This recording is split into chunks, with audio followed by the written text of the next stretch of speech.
Recently, Godot 4 was released. This major update has brought a lot of attention to the Godot Engine, the open source 2D and 3D game engine that we've all been waiting for. With all the recent hype about Godot, there's a growing number of game developers from other engines interested in checking Godot out. Game engines are complicated programs and can be structured in very different ways. With that in mind, it is very easy for a user of one game engine to go to another and get confused before giving up and calling the other engine bad, because it didn't work like how they expected it to. And that's a shame.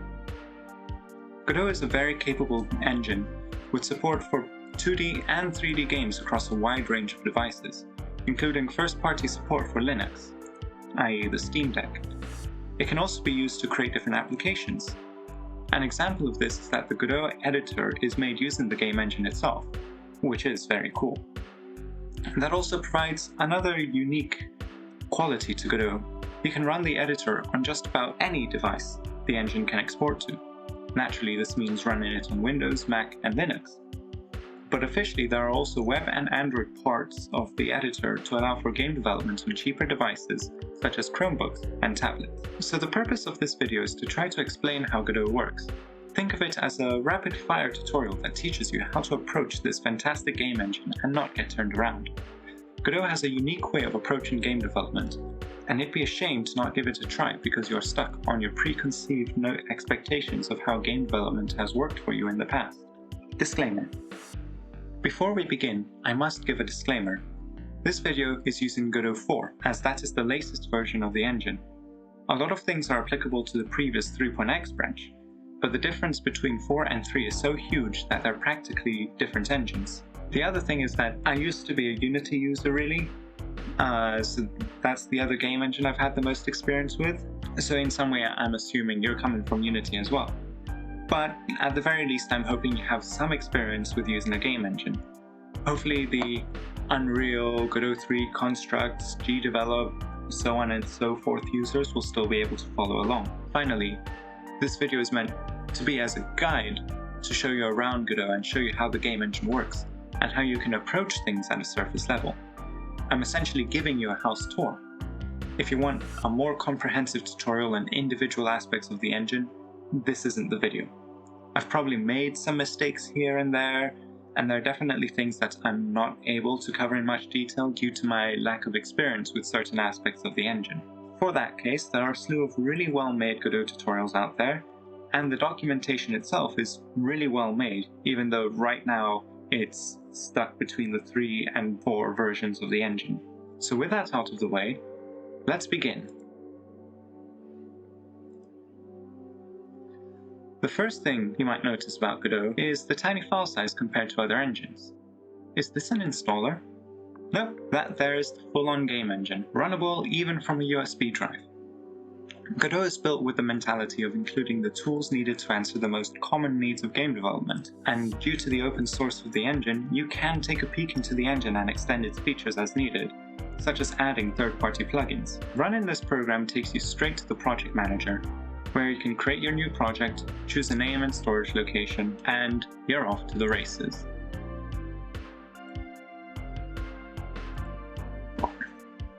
And here we are, the editor. Godot has been built around needing only one window to do everything, so you'll find all the functionality of the engine here, with everything in reach when needed. You can customize your layouts and save them.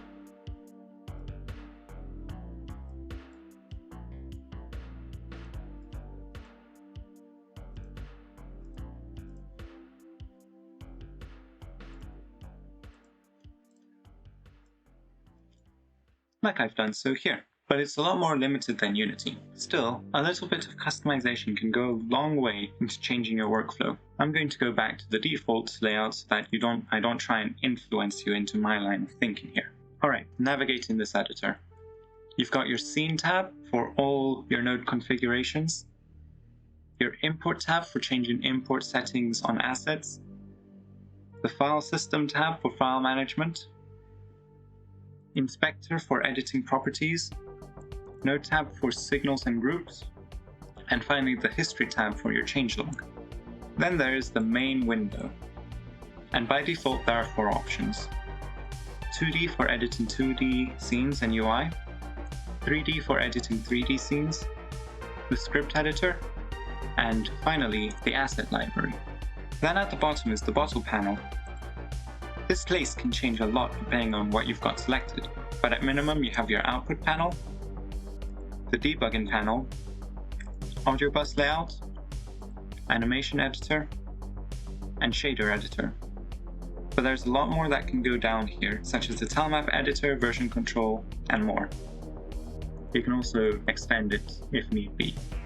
And finally, there are the top menus. You'll find a bunch of things over here, including the project settings, the export menu, and the editor settings.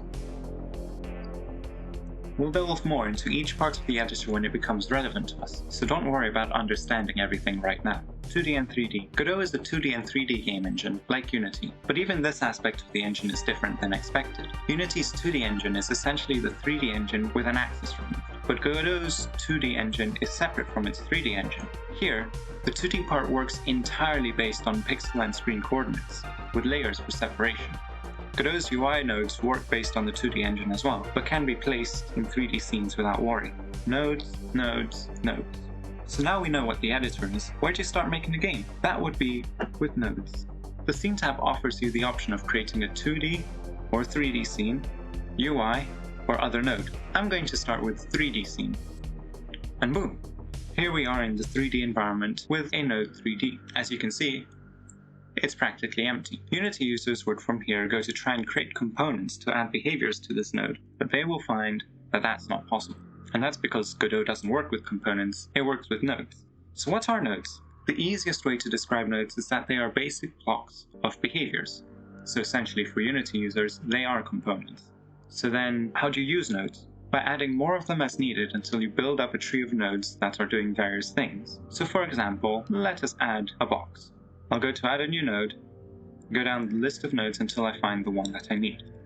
As you can see, there are a lot of different nodes, but for now, I'll just add this CSG box over here so that you can see the effect immediately.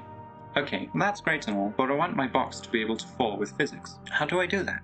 In this case, I'll go back to the root node and add a new node, a rigid body 3D node. I'll just search for it.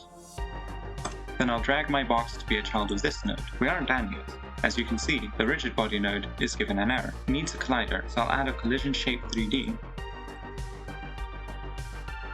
And in the properties, I'll add a simple box shape 3D. With that, we now have our physics box. That seems complicated, right? Compared to Unity, where you right-click to create a box with physics, it would certainly appear to be so. This is just how Godot works though, by building together bits of behavior like Lego bricks until you have a game. The next thing we need to do is save this scene. I'll just hit Ctrl S and save it as my scene. Let me do a bit of renaming here and there real quick.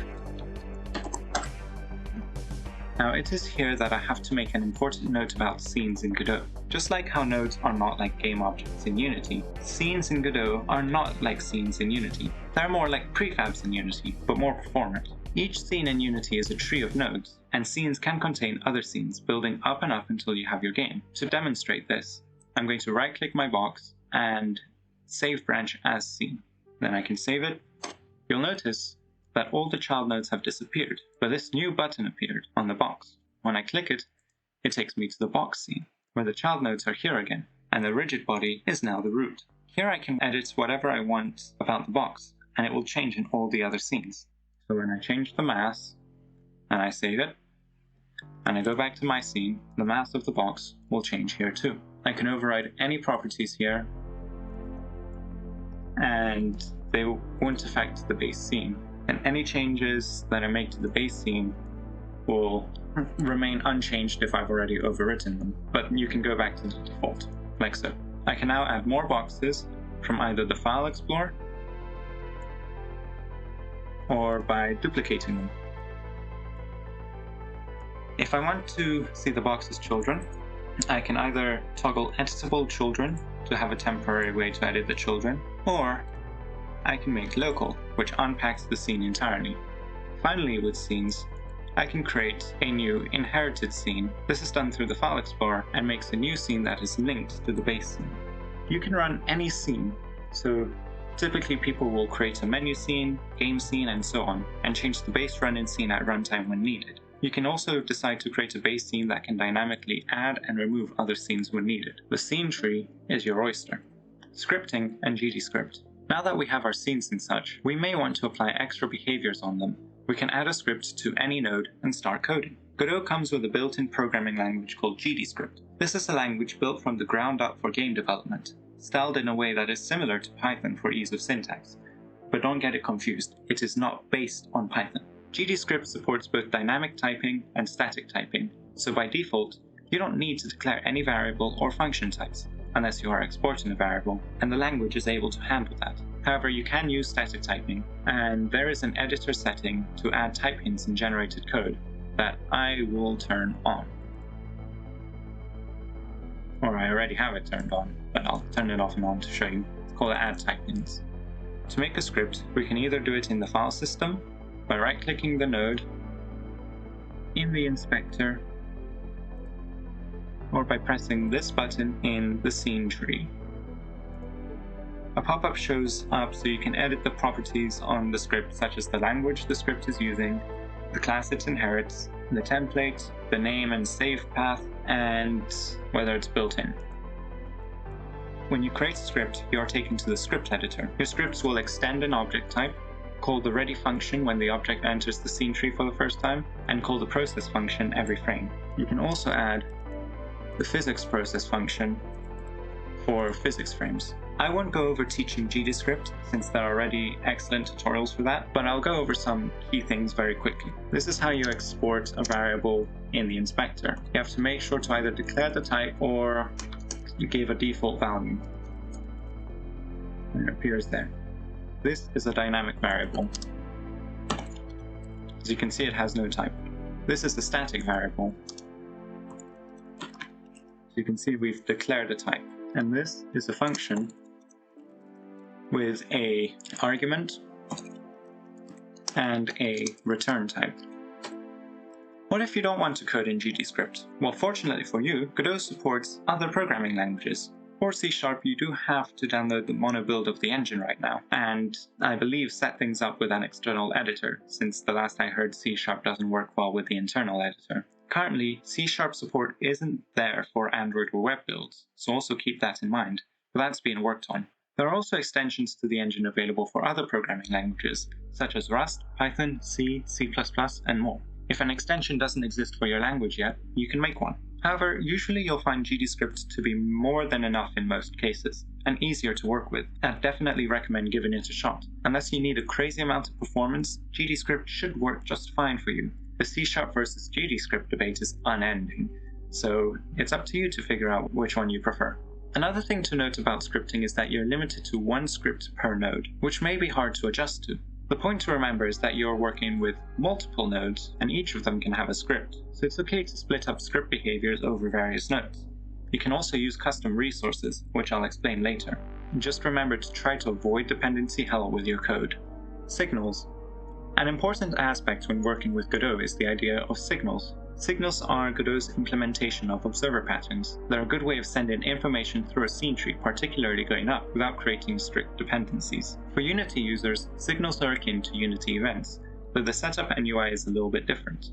Every node has signals built in, from letting you know when the node enters a scene tree, to collision events, and more. You can also create your own signals using the signal keyword. The signal then appears in the signal tab with all the other signals the node has. You can connect signals to functions in two main ways, through either the signal tab or through code.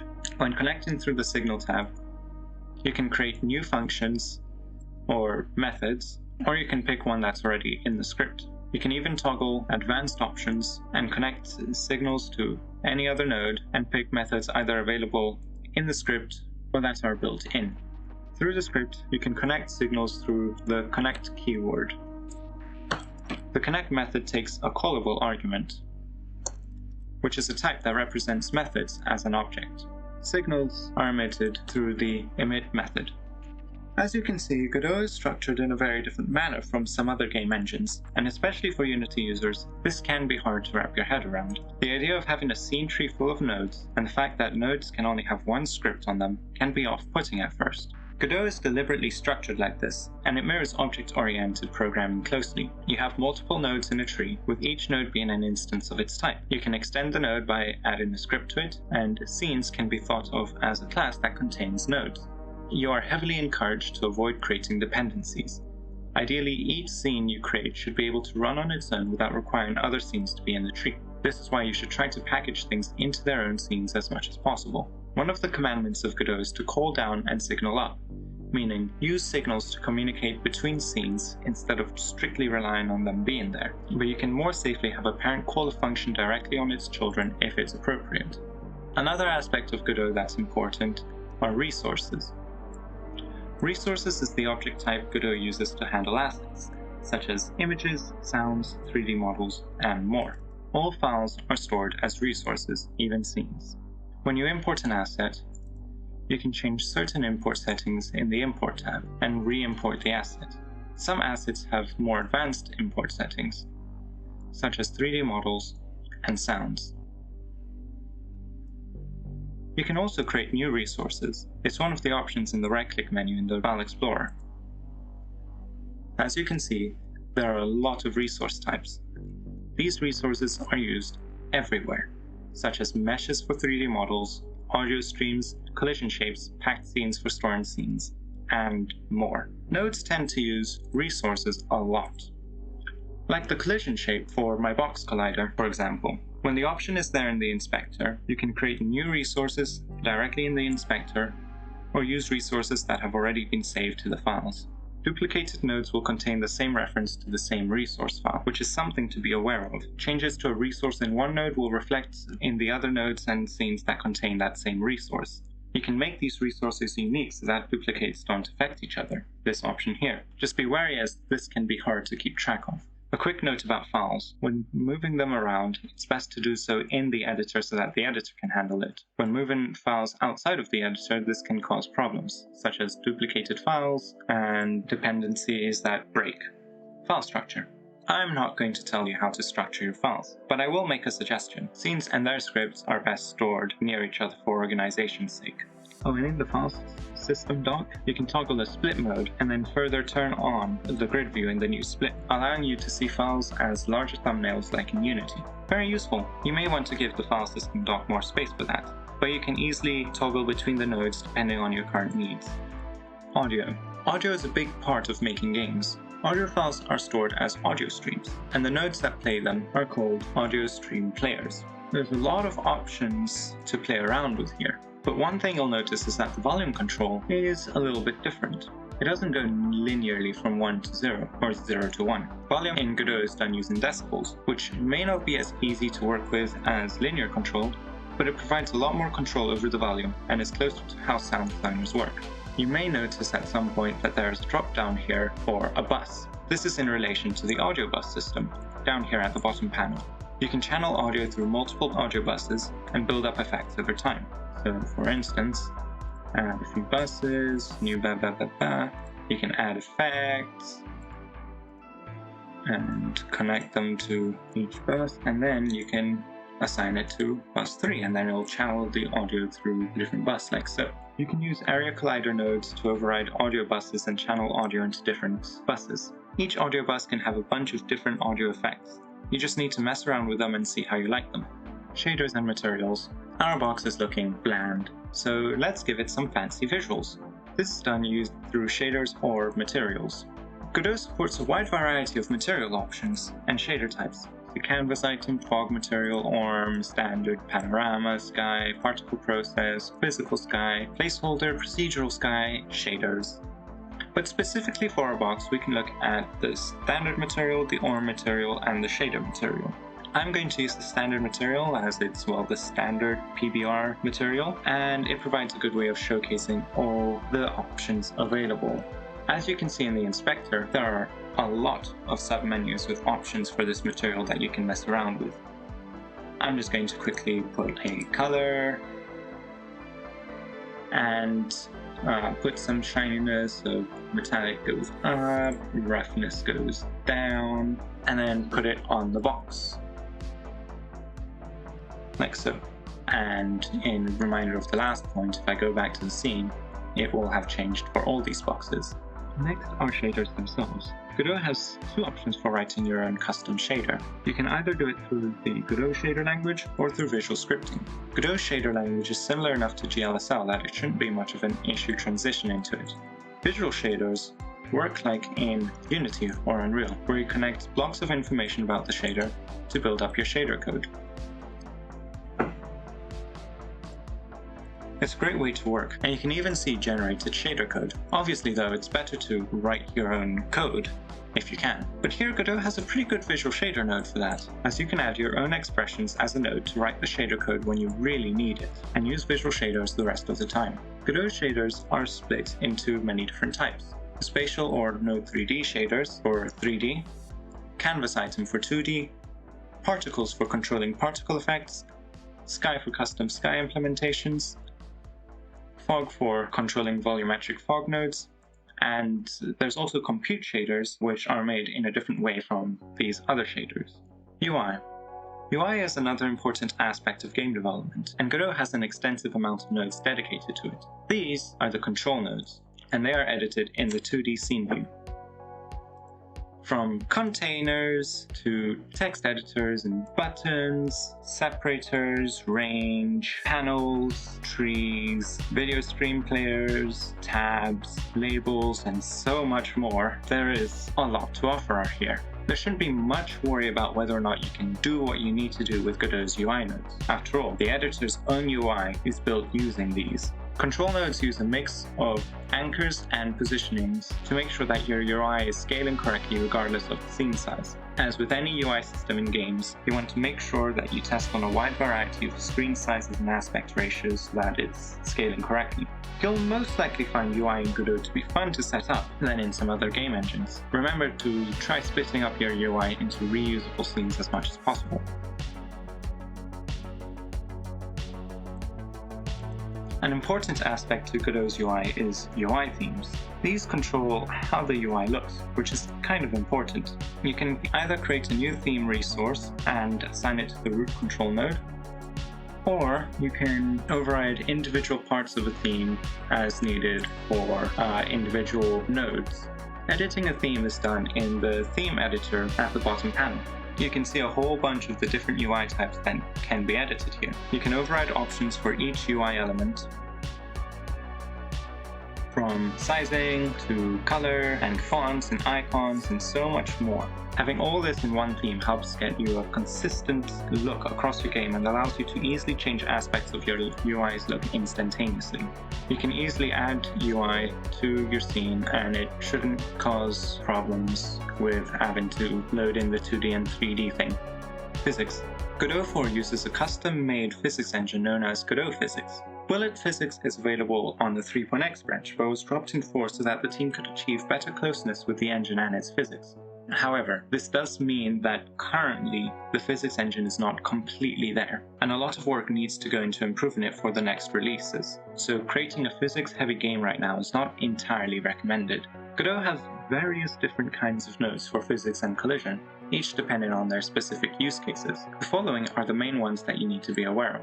The area nodes act as triggers, meaning objects can freely pass through them, but they can detect those objects. They can also be detected by some other objects, monitoring and monitorable, respectively. These nodes are really useful for triggering events and similar things, such as letting enemies know when the player is near. They can also be used to influence physics and audio within the area node for effects such as wind and reverb. Static body nodes are meant for objects that are not influenced by physics, meaning they either don't move at all or they move through only the script. These nodes are good for floors, walls, and moving platforms. The character body nodes are meant for characters moved by a script. These are typically players and enemies and such, and are equivalent to kinematic physics. Moving a character body involves calling the move and slide function, or move and collide. This is done after assigning a velocity value. The move and slide function moves the character and adjusts it based on collisions, dealing with floors and such automatically. Move and collide returns collision information the moment it meets a collision and expects you to do whatever you want with that information. Finally, there are rigid body nodes, which are meant for physics objects that need to be simulated, like our box. They work as expected. If you want to receive collision reports, you need to turn on contact monitor and increase the max contacts reported, otherwise the related signals won't fire. I'm going to do some setup to make the scene good to run here, including adding a floor, using a mesh instance 3D this time as it's better than using CSG shapes all the time, and a camera so that we can actually see what's happening. I'll also add a little light as well.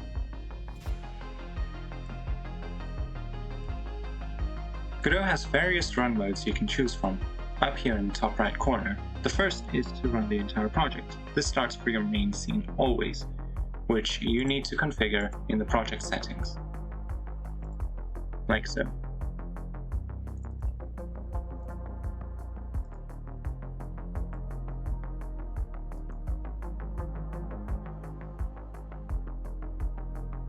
The second is to run the current scene.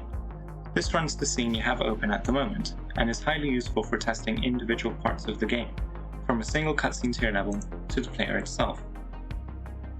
Then, you can run a specific scene, which allows you to choose the scene you want to open, just a way of testing without having to open the required scene. The final option you can see here is the Movie Maker mode. This doesn't actually run the project, it just toggles Movie Maker mode, which, when on and your scene is running, Godot will record the game at a stable FPS and store either an AVI file or PNG sequence at a determined location. You can set this up in the project settings, over here. This is good for recording animations, cutscenes, or trailer footage, but you have to be wary of the fact that performance on your side will not be great, as the mode sacrifices your experience for a stable recording. Debugging. Debugging is that aspect of game development that can be annoying, trying to track down and fix bugs or performance issues. Godot has a variety of tools at hand to help you with this. Firstly, you can add breakpoints in your script, like so, to pause the game when the code reaches that point. It's helpful for seeing the current state and what happens every frame. When your game is paused this way, you can see the values down here, but you can also hover your mouse over the current variables in your code, and if they have a value, it'll be displayed right away. You can step into all that good stuff. Next up, you have your profilers. There are several kinds here. Profiler, to see everything happening in each frame. The visual profiler, to see the time for the game to do graphical calculations. The monitors, which allows you to see various values changing over time. Video RAM, this miscellaneous one, and the network profiler for multiplayer profiling. Godot also allows for remote debugging over USB or over the network. This is especially useful for testing on mobile devices. You can still get access to the debugger and the profilers in this way. A weakness that Godot seems to have when debugging compared to Unity at least, is that the scene in editor doesn't change based on the game.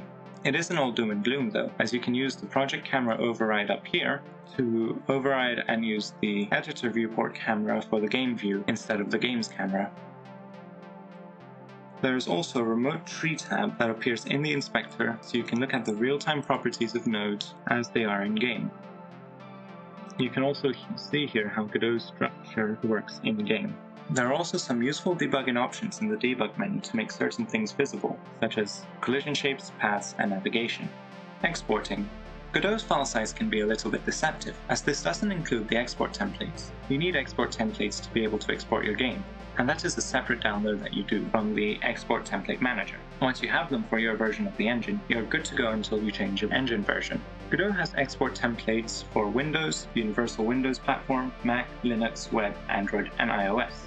Godot does not have official console support, as those are proprietary bits of code which conflicts with Godot's open source license. You can still port to consoles, you just need to go through third parties. When you export your game, you can add a preset and change all these little settings as needed.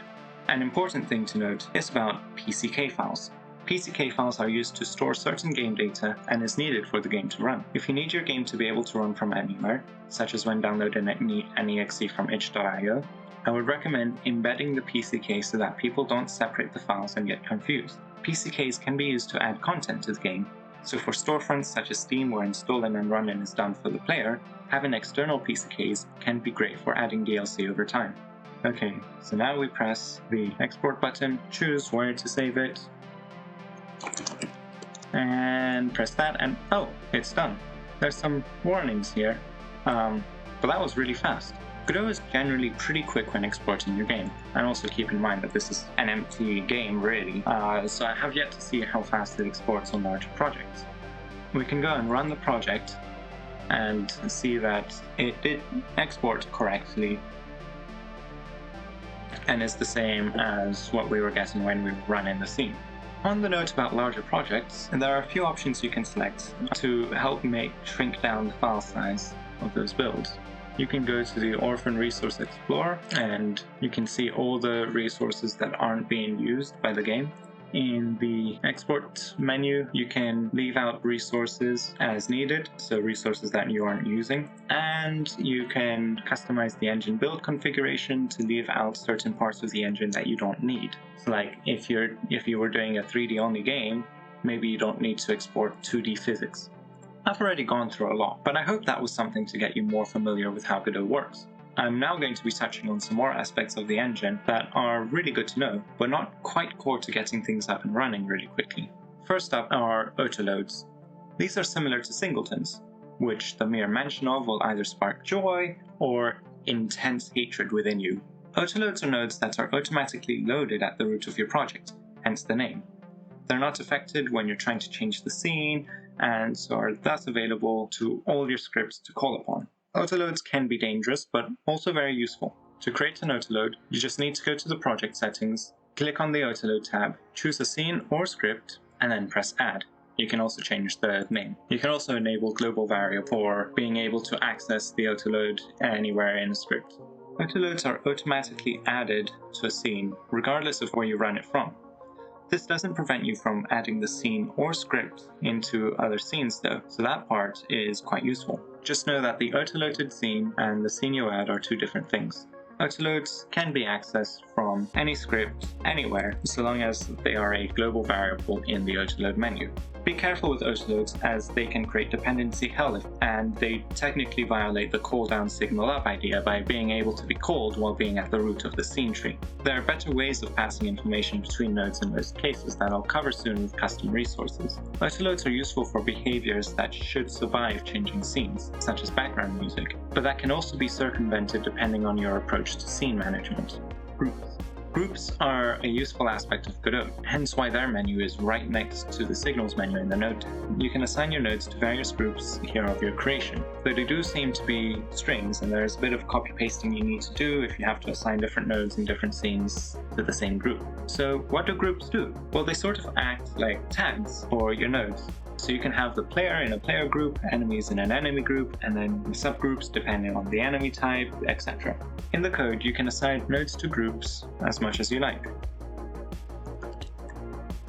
You can call functions on every node in a group, and get a list of nodes in a specific group. Figure out if a node is in a specific group, and so on. This helps a lot when dealing with loads of collisions, or trying to coordinate behavior among a lot of nodes. For example, calling queue-free on all the enemies. Extending objects. Game development makes heavy use of object-oriented programming, and Godot is no exception. After all, every node, every resource is simply an object inheriting from other objects until you reach the base object that everything is built on top of.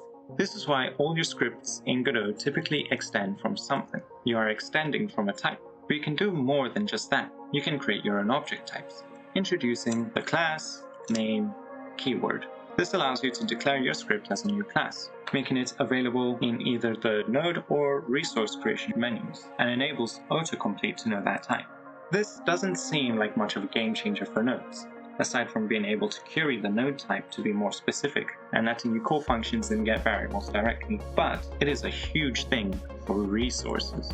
Custom resources are powerful and are similar to scriptable objects in Unity. By declaring a class extending from either the base resource or a more specific resource, like so, You can now store your own custom data without having to rely on other file types such as JSON or CSV. Custom resources can run code, store variables, emit signals, are easy to use for a saving or loading system. They exist outside of the scene tree, so they're not affected by scene changes, and they can be referenced by many different nodes and more. Basically, custom resources can do most of what nodes can do, except for the ready and process functions, and they don't have to be loaded into the scene tree. This makes them ideal for storing all sorts of data. For example, your player statistics like health and gold, so your player and UI can access that information without nasty dependency problems. For example, like that. The data in custom resources can be changed at runtime, allowing for the player stats example, but are not automatically saved to disk when the game closes. You can create a saving system with them using the resource auto-serialization and deserialization that's a built-in feature of the engine. This can even be done on sub-resources recursively.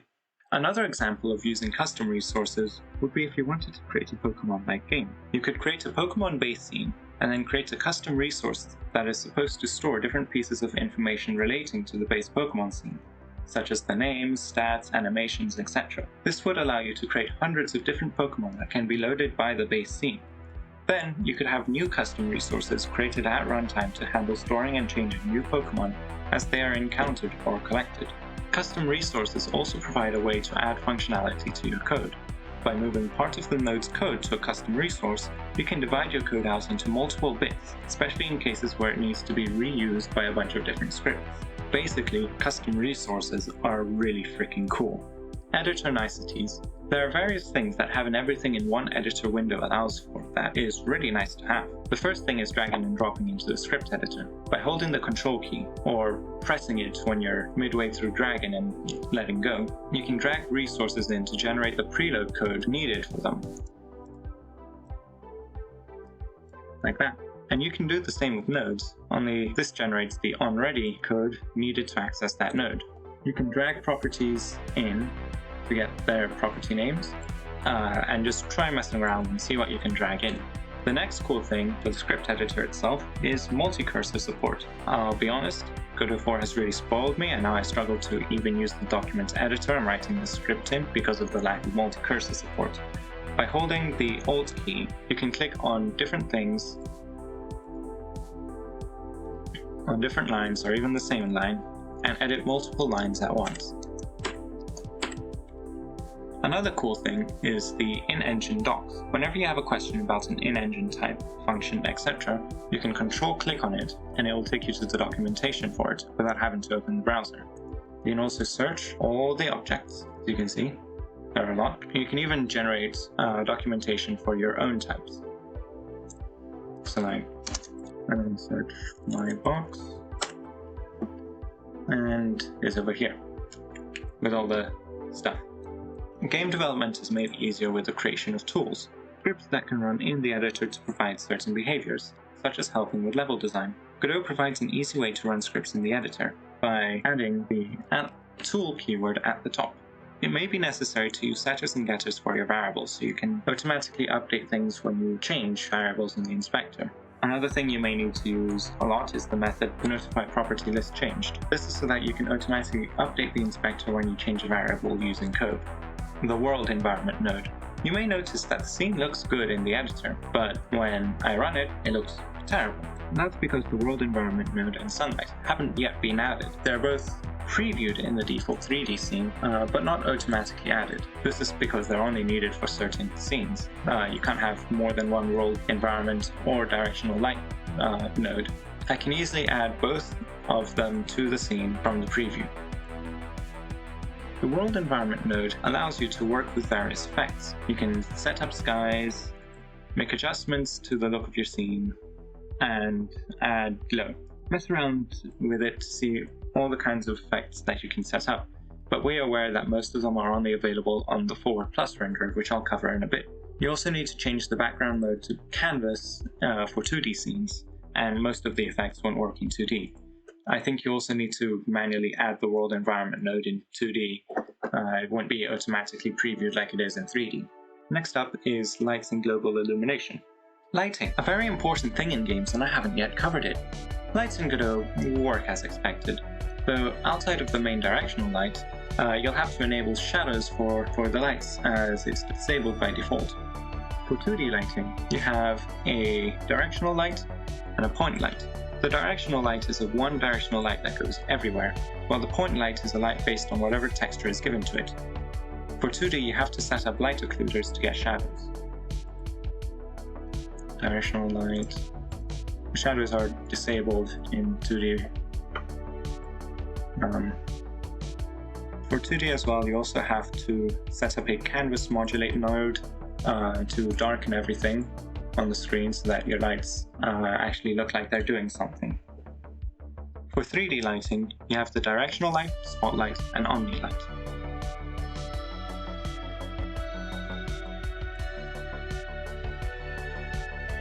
What makes Godot unique in its lighting department are the various global illumination techniques you have available. They are Lightmap GI, Voxel GI, and SDF GI. Lightmap GI is a GPU light mapper, allowing you to bake shadows directly onto static meshes. It makes use of the UV2 channel, so you'll have to set that up for each static mesh you have, which is as easy as going into the mesh settings and pressing Unwrap UV2 for Lightmap AO. Or, for built-in mesh types, you can click Add UV2, which will generate that for you. When you add a lightmap node, you can press to bake lightmaps, and it will do it for you and generate an lmbake file. Like that. Just remember to rebake whenever you change something in the scene, and remember that this only works with static meshes and static lights. You can declare whether a mesh is static or not in the global illumination settings for the geometry instance. So for instance, these boxes are not static, they are dynamic because they have physics, and I have to rebake. Light maps are great, but you have to use a light probe in order to have any dynamic lighting going on. For your fully dynamic needs, Godot has the Voxel GI node. You also need to bake the Voxel GI node, but after you do so for the first time, it will work with both dynamic and static objects, and dynamic and static lights. And for lights, you can declare whether they're dynamic in their bake mode. Great thing about Voxel GI is that it's very performant, and you do have quality options for their subdivisions and 2 bounces and a bunch of data within the Voxel GI data. You can see it's looking good already. But yeah, the great thing about Voxel GI nodes is that they're very performant, and they're able to work even on integrated and mobile GPUs. The issue that this node faces is that you have to define the size of it, and it can get very laggy if there's a lot of things happening at the same time. Finally, you have SDF GI. The limitation of SDF GI is that it's less performant than Voxel GI and doesn't yet work with dynamic objects. The strength of it is that it doesn't have a size limitation. SDF GI is enabled in the world environment node, and it's a one-click solution to global illumination, and is meant to work especially well in larger, more open worlds. Now that I've run it with some of this set up, you can see it looks great. Okay, rapid fire. Here's some rapid fire stuff I couldn't quite fit into their own sections. Currently there are 3 rendering modes: Forward+, Mobile, and Compatibility. Forward+ and Mobile use Vulkan for rendering, and contain the advanced rendering features, with Mobile having more limitations due to being the more performance-focused renderer. Compatibility uses OpenGL3 and is meant to run on more ancient hardware, but it's currently not yet finished on the 3D side. It is finished on the 2D side, but it has broken web exports. GD extension is a system meant for being able to extend engine functionality without having to rebuild the engine. This is how you can have support for other programming languages that Godot doesn't ordinarily support. Naming conventions in Godot are different. I recommend reading the documentation for them, as they will save you some confusion. Animations in Godot are cool. The animation player node allows you to animate any node's properties over time, like it's Adobe After Effects. You can also call functions with them. Animation trees are also available for all your state machine needs. There are also tweens, which are entirely done in code, and allow you to animate properties in runtime, useful for animations where you don't quite yet know the final values, but will by the time you start the animation. Tile maps in Godot 4 are super advanced. Individual tiles can be configured to have custom metadata, such as slowness, to be applied to the player.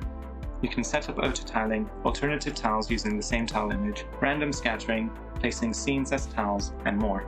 The History tab is another cool thing that I don't use enough. Here you can see a list of all the changes you've made locally or globally in the editor, and you can select which change to go back to.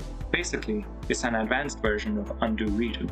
The asset library is very simple, certainly not as advanced as Unity's own asset library, and you can't have any paid stuff on it yet. But still, you can import assets directly into your project if they are available. Add-ons can be toggled in the Plugins tab in the project settings. So there is a current lack of an asset store equivalent, so you'll end up finding yourself going through other sites quite regularly to meet your normal asset needs. But as you can see, it's not all doom and gloom, there are stuff here. One of Godot's resources is the Noise Texture 2D, which itself uses the Fast Noise Light resource. This allows you to generate noise textures seamlessly as normal maps, etc. within the engine itself, and you can edit them without having to use external tools. There's a lot of options here, and it's really useful for shaders where you need noise for things like grass dispersal, wind, and such.